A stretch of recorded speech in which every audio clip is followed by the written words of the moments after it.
అందరికీ నమస్తే అండి. తెనాలి గీతాంజలి ఇష్యూ జరిగిన తర్వాత సోషల్ మీడియా అంటేనే చిరాకు పడుతుంది, అసహ్యం పడుతుంది.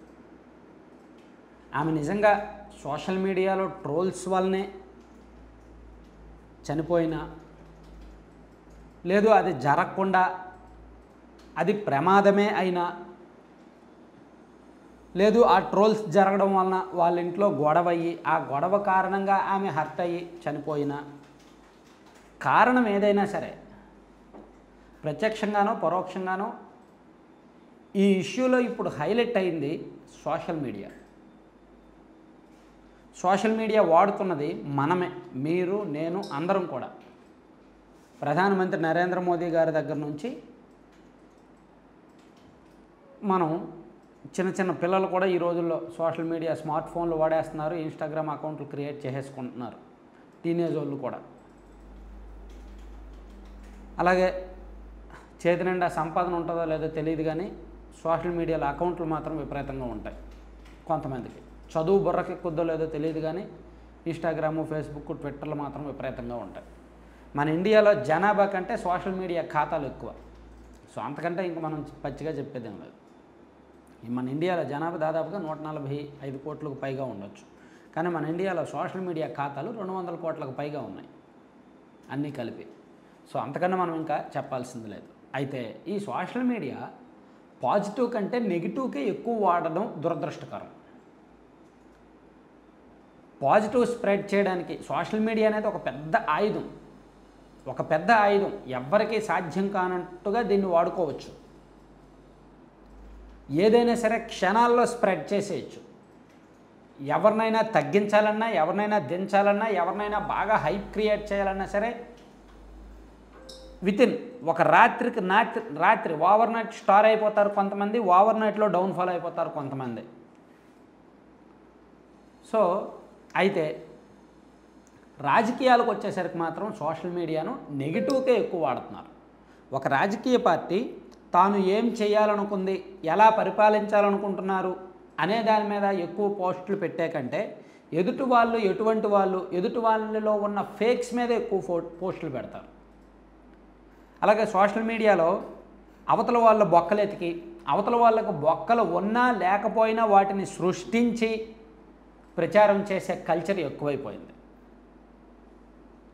ఇక్కడ వైఎస్ఆర్ కాంగ్రెస్ పార్టీని ఎందుకు శంకిస్తున్నారు అంటే, ఇప్పుడు గీతాంజలి ఇష్యూలో టీడీపీదే తప్పు ఉండొచ్చు, టీడీపీ అండ్ జనసేన సోషల్ మీడియాతో తప్పు ఉండొచ్చు అనుకుందాం ఫర్ ఎగ్జాంపుల్.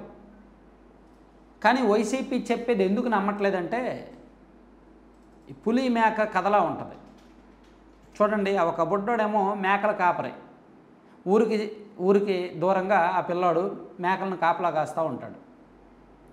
సో ఒకరోజు ఆడు ఖాళీగా ఉంటాడు, బోరు కొడుతుంది. బోరు కొట్టి పులి వచ్చింది అని వస్తాడు.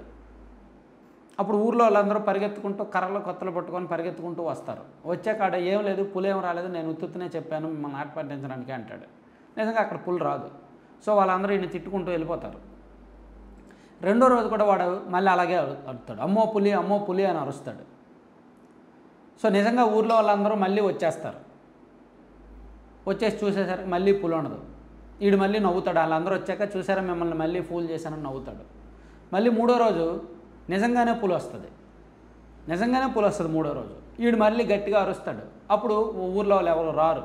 వీడికి ఇంకేం పని లేదేమో, వీడు రోజు అదే పేరు మీద మనం నాటు పట్టేస్తాడు, ప్రతిరోజు మేమేమైనా నమ్ముతామా, మేము ఈరోజు వెళ్ళమని ఊర్లో వాళ్ళందరూ అలాగే కూర్చుంటారు. ఆ పులి మొత్తం వీడిని చంపేస్తుంది, మేకలన్నీ తినేస్తుంది. ఇది మనం చిన్నప్పుడు ఎప్పుడో నేర్చుకున్న కథ. దీని ప్రకారం మనం నేర్చుకున్న నీతి ఏంటంటే, నిజాన్ని నిజంగానే చెప్పాలి, అబద్ధాన్ని అబద్ధంగానే చెప్పాలి. కానీ సోషల్ మీడియాలో వైఎస్ఆర్ కాంగ్రెస్ పార్టీ అంత దురదృష్టకరమైన పార్టీ మరొకటి ఉండదు. పాపం ఆలోచన కూడా కోల్పోతున్నారు ఆ పార్టీ వలన. యువకులు, యంగ్ బ్లడ్, వేడి రక్తం, ఉడుకు రక్తం ఉన్న కుర్రాళ్ళు కూడా ఆలోచన శక్తి కోల్పోతున్నారు, ఆలోచించడం మానేస్తున్నారు.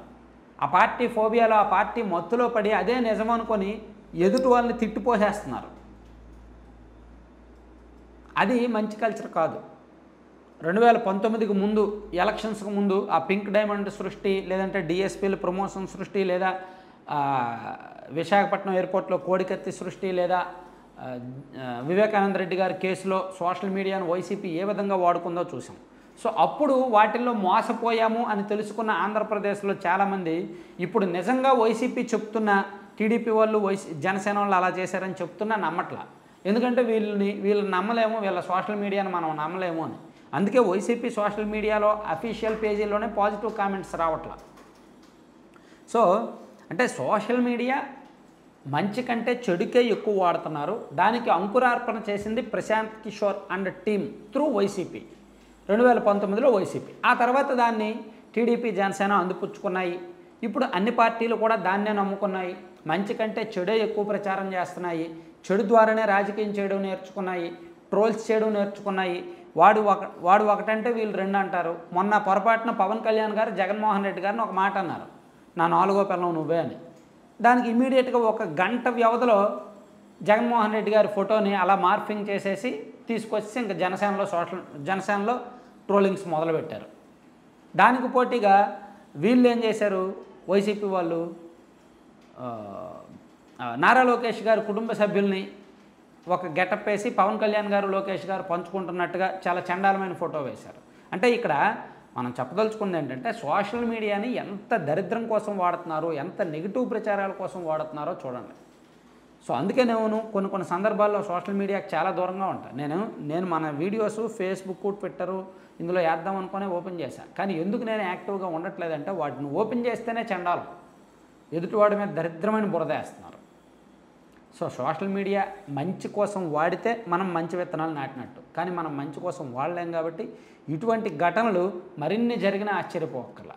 సో ఇక్కడ టీడీపీ అండ్ జనసేన తప్పు చేసింది అని నేను చెప్పట్లేదు, తప్పు చేయలేదు అని కూడా నేను చెప్పట్లేదు. వాళ్ళు ట్రోల్ చేసిన మాట వాస్తవం. వాళ్ళు ట్రోల్ చేసినందుకే ఆమె చనిపోయింది అనేది మనం ధృవీకరించలేం. కానీ ట్రోల్ చేశారనేది మాత్రం నిజం. అర్థం చేసుకున్న వాళ్ళకి అర్థం చేసుకున్నంత. Thank you.